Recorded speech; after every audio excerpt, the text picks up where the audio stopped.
बुद्धजन, बाहर से जुड़े हुए सारे विद्वत जन, आप सबको मेरा नमस्कार और आपका इस अंतर्राष्ट्रीय वेबिनार में हार्दिक स्वागत एवं अभिनंदन है। आज के समय में सबसे बढ़िया माध्यम वेबिनार है लोगों को एक दूसरे से जोड़ने का, जहां पर कि कोविड के कारण हम लोग एक दूसरे से फिजिकली एक डिस्टेंस बना रहे हैं, लेकिन ये इलेक्ट्रॉनिक्स ने जो है इस डिस्टेंस को कम कर दिया है। तो सबसे पहले आपको बधाई, इतने सारे देश विदेश के विद्वानों और प्रबुद्धजनों को जोड़ने का। जो विषय है आपका, वो विषय बड़ा ही विचारणीय है और इस विषय के ऊपर राष्ट्रीय स्तर से लेकर के अंतर्राष्ट्रीय स्तर पे मंथन हो रहा है। सारे लोग इसके बारे में चर्चा कर रहे हैं कि आर्थिक स्थिति क्या होगी, सामाजिक परिस्थितियां क्या होंगी, शिक्षा का क्या होगा कोविड के बाद, और कोविड जब चल रहा है तब भी। तो पूरा विश्व इस संकट से जूझ रहा है और इसके निजात पाने के लिए मुझे लगता है कि अभी तक हमने कोई ऐसा कारगर उपाय वैज्ञानिक लोग ढूंढने में अभी तक उसमें सफलता प्राप्त नहीं हुई है। जैसा कि अभी रिपोर्टें आ रही है, बीच बीच में हम लोगों को खुशी छोटी छोटी मिल जाती है कि अब कगार पे पहुंच गए हैं वैक्सीन बनने के, कोई तमाम उपाय बताता है, लेकिन मुझे लगता है कि इसके बारे में हम लोगों को ज्यादा अभी चिंता करने की जरूरत नहीं है। तो 70-80 दिनों के लॉकडाउन में हमने बहुत सारी चीजें सीखी हैं और बहुत सारी संभावनाओं को भी एक्सप्लोर किया है, और उसी संभावना के आधार पर ये वेबिनार जो है उसकी एक परिणति है कि हमें लगा कि हम संवाद विहीन हो रहे हैं, आपस में बातचीत नहीं कर पा रहे हैं, जुड़ नहीं पा रहे हैं एक दूसरे से। तो ये विधि को हमने निकाला और इसका उपयोग जो है, ऐसा नहीं था कि ये था, नहीं था पहले भी, लेकिन इसका उपयोग जो है जब आपके पास संकट पड़ा तो करना चाहिए। तो मुझे लगता है कि हर संकट के अंदर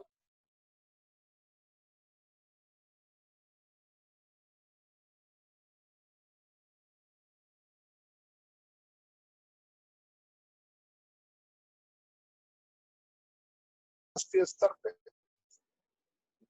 भारत के बारे में लोगों ने ऐसी धारणा बनाई थी कि ये देश जो है ये थोड़ा सा रूढ़िवादी तरीके से चलता है, लेकिन उस रूढ़िवाद के हमारे अंदर खास करके पूर्वांचल में जो,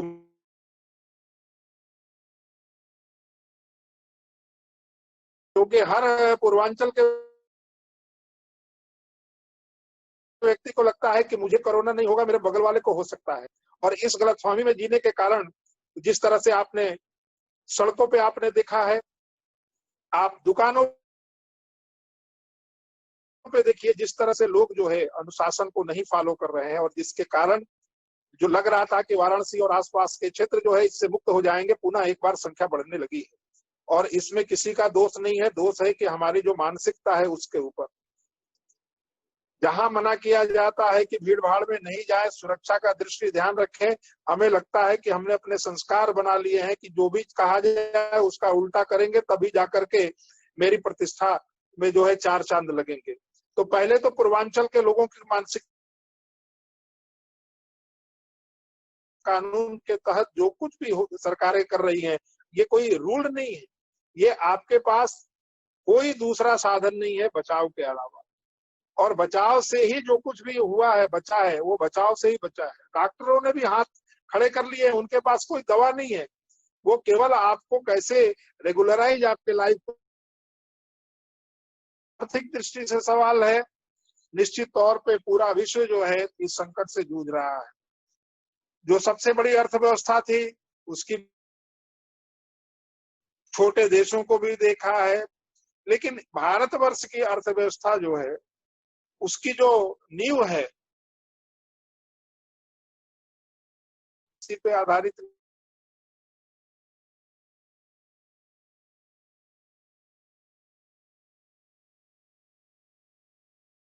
डिपेंड करती है। और इसी कारण से मुझे लगता है कि हमारे अंदर बहुत सारी संभावनाएं हैं जिसके कारण हम आत्मनिर्भर भी बन सकते हैं और बन के विश्व को भी कुछ दे सकते हैं। मुझे लगता है कि इस बात को हमें समझना चाहिए कि जब आत्मनिर्भर की बात करते हैं तो ये नहीं है कि हम अपना ही पेट भरने की बात कर रहे हैं। हम जो है इतने गुणवत्तापूर्वक वैज्ञानिक तरीके से चीजों के विकास पे जो मंथन होना चाहिए हो भी रहा है, उसको अपनाने की आवश्यकता है। और यदि उसको आप अपनाएंगे तभी जाकर के भारत जो है एक सशक्त भारत बनेगा। और उसके अंदर जो संभावना है, कृषि के क्षेत्र में अपार संभावना है। पूर्वांचल में कोई बड़ा उद्योग नहीं लग सकता है क्योंकि आपके पास उस तरह का कोई रॉ मटेरियल आपके अगल बगल नहीं है। आपके लिए खेती ही उद्योग के तरह यदि पूर्वांचल के लोग करें तो निश्चित तौर पे उनकी आर्थिक स्थिति में बड़े ही अच्छे परिणाम आएंगे। और इसके छोटे छोटे प्रयोग होकर के भी लोगों ने देखा है, जिस तरह से कि आप देख रहे हैं कि यहाँ की कुछ सब्जियां, कुछ फल, कुछ मिर्चे सब विदेशों में जा रहे हैं और हमने अच्छी खासी संख्या में 25 से 30 करोड़ का बिजनेस लोगों ने किया है। तो एक तो मुझे लगता है कि एक शब्द को यदि भारतवर्ष से हटा दिया जाए हर क्षेत्र में तो शायद पुनः हम अपनी जो खोई हुई गरिमा और प्रतिष्ठा है उसको बचा सकते हैं। और मेरे विचार से लगता है वो गलत भी हो सकता है, लेकिन मेरा जो विचार है मैं बता रहा हूं आपको। एक जो बिचौलिया शब्द है, बीच का, मध्य की जो बात आप करते हैं, इस शब्द को हर जगह से हटा दीजिए। देखिए भारतवर्ष पुनः अपनी खोई हुई प्रतिष्ठा जो है, जो गरिमा है जिसके लिए जाना जाता था, वो प्राप्त कर लेगा। इसका एक उदाहरण देके समझाता हूं। अभी हमने तालाबों को काट दिया, भू माफियाओं ने तालाबों को के ऊपर फ्लैट बना बना करके लोगों को बेच दिए। उसमें तमाम लोग मिले हुए हैं। जब भूमाफिया में कहता हूं तो कोई एक एलिमेंट नहीं है, एक सिस्टम है। ये सिस्टम की बात कर रहे हैं। उसके बाद उन्होंने दूसरा क्या काम किया, सबमर्सिबल पंप लगा दिया और पंप लगा के टैंकर से आपको पानी देने लगे। तो एक उन्होंने एक तरफ से सोर्स को बंद किया, दूसरे को ओवर एक्सप्लॉइट किया और धीरे धीरे पानी देने की व्यवस्था करके एक बिजनेस मॉडल खड़ा किया, जिसके कारण आज अपार संकट जो है कोरोना के बाद जो सबसे बड़ा संकट मुझे देखने को मिल रहा है वो है पानी का संकट। और पूरे विश्व में पानी का संकट आने वाला है, भारतवर्ष में तो विशेष कराने वाला है। जो नीति आयोग की रिपोर्ट, उसमें देखिए क्या हो रहा है। तो ये जो बीच का शब्द है, खनन के क्षेत्र में देखिए उत्तर प्रदेश जो है 101 मिलियन टन सैंड यूज करता है। पूरे भारतवर्ष में सबसे अव्वल नंबर है सैंड को यूज करने में। लेकिन उसी के साथ साथ आप देखिए कि 79,000 जो है वो ऐसे क्षेत्रों से सैंड की पूर्ति होती है जिसका कोई रिकॉर्ड नहीं है। ये तो रिकॉर्ड 101 का है। तो क्या हम बीच का शब्द हटा सकते हैं? क्या कुछ अल्टरनेटिव सोच सकते हैं कि डायरेक्ट मार्केट जो है, किसान को सीधे मार्केट देने की जरूरत है, उनको सीधे बाजार दीजिए, तब जाकर के आर्थिक स्थिति संपन्न होगी। तो चीजों को ये बिचौलिया शब्द यदि आपने हटा दिया तो निश्चित तौर पे भारत समृद्ध भी हो सकता है, सशक्त भी हो सकता है और इसके अंदर अपार जो संभावनाएं हैं उसमें उभार आ सकता है। आजकल सारा दिक्कत वो शिक्षा का क्षेत्र हो उसमें बिचौलिए, बिजनेस का क्षेत्र हो उसमें बिचौलिए, पानी हो उसमें बिचौलिए, दूध हो उसमें बिचौलिए। तो ये बिचौलियों का जो है, और ये मुझे लगता है कि जो हमें धारणा सिखाई गई मध्य मार्ग में चलने की, ये सबसे गलत मानसिकता को दिया है भारतवर्ष में। और 70 सालों में हमने यही दिया कि मध्य मार्ग सबको खुश करके चलिए, और कोई खुश नहीं हुआ। गरीब गरीब होता गया, धनी धनी होता गया। मुझे नहीं समझ में आता है किस तरह की अर्थव्यवस्था के बारे में हम लोग चर्चा करने जा रहे हैं और विद्वान अर्थशास्त्र क्या सोचते हैं। मैं तो अर्थशास्त्री नहीं हूँ, लेकिन मुझे समझ में ये आ रहा है समाज को देखने के बाद, और समाज से बड़ा कोई अर्थशास्त्र नहीं होता। समाज में हम लोग देखते हैं वही अर्थशास्त्र है। आज मैं अखबार पढ़ रहा था, अर्थशास्त्रियों को चिंता हो गई कि 15 रुपए किलो नेनुआ क्यों बिकने लगा, लेकिन जब 70 पैसे बिकता था किसी ने अखबार ने लिखा, किसी अर्थशास्त्री ने चिंता की। उसमें भी चर्चा होना चाहिए। दूध की कीमतें घट गई ग्वाला की, जो दूध प्रोड्यूसर हैं, पराग का नहीं घटा, इस पर चर्चा नहीं हुई। तो लॉकडाउन में बहुत सारी चीजें हमको सीखने को मिली और समझने को मिली है।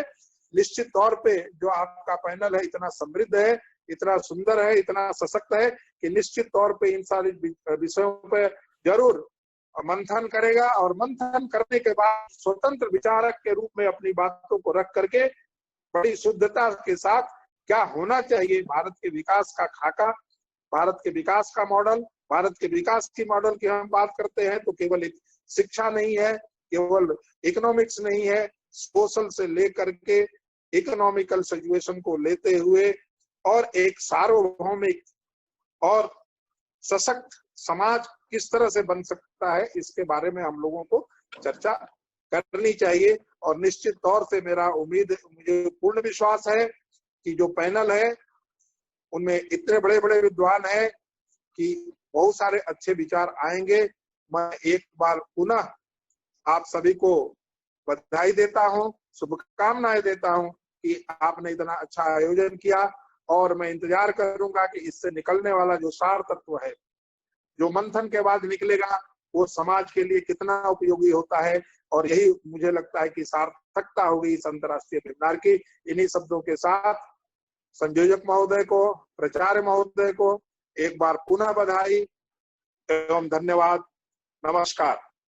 बहुत बहुत धन्यवाद। धन्यवाद सर।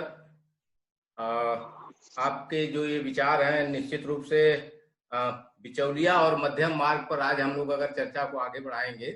सर आपका 1 मिनट और हम लोग लेंगे। मैं डॉक्टर रणधीर सिंह को आमंत्रित करता हूं, ऑर्गेनाइजिंग सेक्रेटरी को, कि सर के धन्यवाद के लिए वह 1 मिनट के लिए आए। डॉक्टर रणधीर सिंह, हमारी आवाज सुन रहे हैं?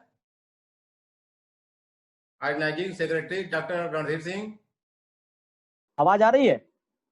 जी, मेरी आवाज आई सर? हेलो? हाँ, आवाज आ रही है आपको? ओके, ठीक है। Good morning to all the dignitaries present and connecting here. Respected and honorable, our today's chief guest and our Vice Chancellor, I, Dr. Randhir Singh, and it is my privilege to deliver vote of thanks on behalf of every member of organizing committee and on behalf of my own. We are sincerely thankful to everyone. My special and heartiest thanks to Professor T.N. Singh for connecting with us and for blessing with us. I would like to say some words about Professor T.N. Singh, sir. Perfection has no equal. Sir, आपके व्यस्तताओं का एहसास मुझे है। आपने अपने व्यस्तम कार्यक्रम से समय निकालकर इस कार्यक्रम को दिया है। इस कार्यक्रम के सौंदर्य चार लगाया है, इसमें इसके सौंदर्य में अभिवृद्धि की है। इसके लिए मैं सर दिल की असीम गहराइयों से आपको धन्यवाद देता हूं एवं अपने शब्दों, लफ्जों, भावनाओं एवं अंतर्मन से आपके प्रति आभार एवं कृतज्ञता व्यक्त करता हूं सर। और आपके लिए हैं, कोई लगा न सका उसके कद का अंदाजा, कोई लगा न सका उनके कद का अंदाजा, वह आसमां था फिर भी सर झुका के चलता है। इन्हीं शब्दों के साथ, इन्हीं लफ्जों के साथ मैं अपनी वाणी को विराम दे रहा हूं। जय हिंद, जय शिक्षक। Thanks to everyone once again.